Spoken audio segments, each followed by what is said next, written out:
Greetings, everyone. It is Isaac Wells, the voice of Internet's Skeletor. You're watching Dragonfire Entertainment. And remember, listening to a podcast before bedtime is the adult version of story time. Until we meet again.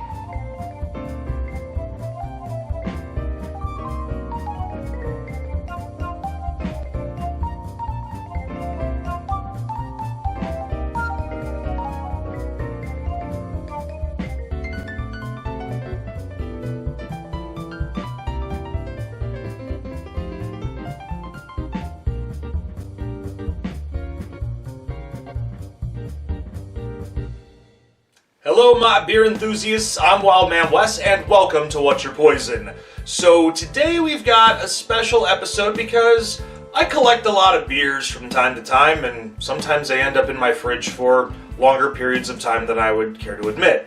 And I was looking through my fridge and realized there were quite a few beers I was meant to review at some point back in 2022 all the way up until last year. So that being said, we have 4 beers we're going to try out and hopefully they still taste good since they've been kind of sitting around. Ready? Let's begin. First up today from Wiseau Brewing in Okoboji, Iowa, we have Blood Round. This is a 4.5 ABV wheat ale with blood orange in it. So I've had this before, and it's not too bad. It's been a while, and now, hey, better late than never. So we're just going to pop this open, and we're going to see exactly what's inside. This has a nice color consistency. Good head on that. Little dissipation right away, but it's still, that is a nice golden hint of orange in there. So, with that blood orange in there, you're going to get, almost a little bit of a redness. So, definitely getting blood orange or just an orange nectar. So that's kind of nice. This kind of smells like the ones from Firestone that we got from last year with the blood orange and that wheat ale. So, here we go. That is light. Light on the body, a little light at the beginning on the mouthfeel, then it gets a little hearty. So, it's heavier than it says it is with the 4.5 ABV. So, that's not a bad thing, but it's not a great thing. So, this is, the orange in here is not too heavy either. So, it's well balanced on the flavor. It's just that, maltiness at the end is just really starting to kind of affect me. But that doesn't take away too much from this beer. So I'm just going to have one more sip and then maybe I might change my mind. Mine stays the same. I'm going to go ahead, I'm going to say 4 out of 5 pows on this one. Like I mentioned, well-balanced beer. The heaviness is starting to make my mouth kind of go, it's almost like I got cotton mouth and not the good cotton mouth. But anyways, we're going to finish up this beer and we're going to move on to our next one. Next up today, we have a collaboration from Four Hands Brewing in St. Louis, Missouri and Southern Grist from Nashville, Tennessee. We have Voltron Volume 2. Now, I know what you're probably thinking, Wes, what happened to Voltron Volume 1? Well, I kind of did a review on that on another platform that's been under a little bit of stress this past week. Wes, shh. Oh, my bad. Sorry, censors. Voltron Volume 2 is a 7% fruited IPA that has a mixture of mango, kiwi, mosaic, and Rawaka and Nelson Sauvin hops. I'm trying to remember exactly how this one tasted because I know the first one was pretty good. So, this one has been in the fridge for over a year. So, let's pray. Okay, for being in the fridge for so long, it still has a good head carbonation right there. Oh, there's particles. There's particles. I don't know, there's sediments. This could be a skunky beer. Well, here we go. Oh, yeah, you know what? I'm sorry, folks. We're going to have to get another beer for this one. This one's a mulligan. I am so sorry on that one, folks. I believe the censors probably messed up my beer. I don't know what it is, but watching you. Anyways, we have from Triptych Brewing in Savoy, Illinois. Savoy? I don't know. Hey, I'm from the Quad Cities. I don't know jack when it comes to naming cities. But we have Say Juice again. I dare you, I double dare you, say juice one more time. This is a 7.8% IPA. I got Sam Jackson on the brain here, so bear with me. So as I mentioned, this is a 7.8 ABV IPA. It's a double IPA, New England style. It has Strata and Motueka hops. I've never heard of those before, and it also has orange puree. I have never actually had this one before. I'm excited, so this one also has been in, it hasn't been in as long, but I mean, I'm a little scared. Okay, there's no sediments. That's good. And it is very hazy. Very, very, very hazy. It has a lot of head on that, which is very good. Oh, that is a great color right there. Okay, let's see. Definitely getting that orange puree. When it comes to the hops, Strata, for me, it definitely comes off as a little bit dank. So, I mean, we're getting dankness. The other hop, I'm going to say it's probably a little bit earthy because I'm getting a little bit of a caramel aroma to it. So, let's take a sip. Who are we kidding, you know? Because you know my name is the West when I lay my beer glass upon thee. Oh. Hey, Vincent, are we happy? That's what I thought. This is, even for sitting around in the fridge for a couple months, I mean, this is actually very pleasant. I mean, for a double IPA, especially around the 7 to 8%, yeah, it's a hit or a miss. And you know what, with this orange puree in here, it doesn't fail. 5 out of 5 pals on this one. I mean, and not just saying that because of the fear of Sam Jackson MFing me and, you know, well, you get the idea. So I'm going to nurse this beer a little bit more, but we're going to come back with our next beer, and then I also have a makeup beer for the end. For our next beer today, from my stomping grounds of Bettendorf, Iowa in the Quad Cities, from Adventurous Brewing, we have Crossing Streams. I meant to do this one during the Shocktoberfest lineups, but I stand before you, an ADD guy with a lot of beer. Speaking of my ADD, I got my ABVs a little mixed up earlier when it came to the Triptych beer. That one was actually 7.5. This one is the one at 7.8. I guess I crossed the ABVs on that one. Crossing Streams is a fruited sour that has fruit-flavored cereal. It has mixed fruits, vanilla, marshmallow, and milk sugar.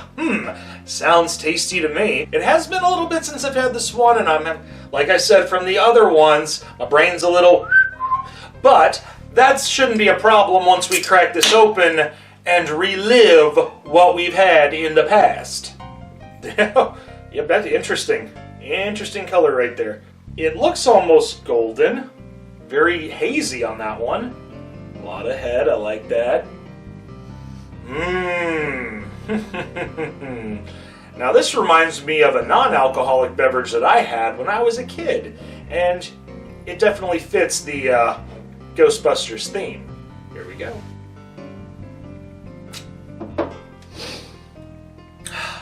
Ba-na-na-na-na. Ba-na-na-na-na.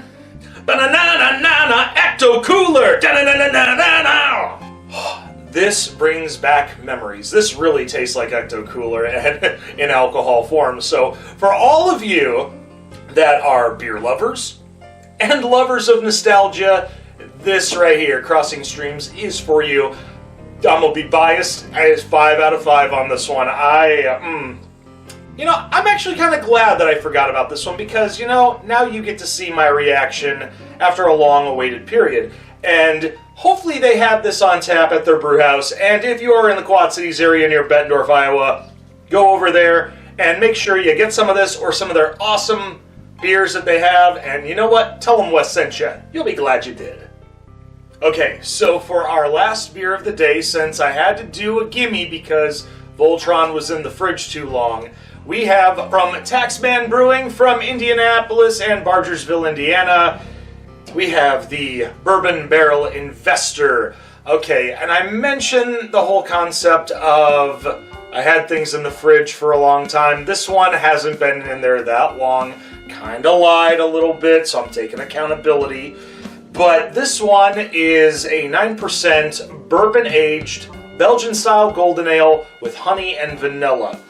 I've not had this one yet either. I've had different styles of the Investor and whatnot from the past few years when I was doing the 12 Beers of Christmas from Taxman, and also when I've gone out to Indianapolis where I've had that on tap. And Hefe, I'm so glad you brought me this one because it is part of the Vault series, which is not easy to obtain, and I love you for that. Oh boy, I am excited about this one. Yeah, it's not lying. Definitely very strong golden color right there. A little cloudy. Definitely bourbony, caramely. I like that so much. And getting the honey both on the drive-by and the 3-sniff. The vanilla is a little subtle, but I'm sure that's going to be better off on the mouthfeel. So here we go.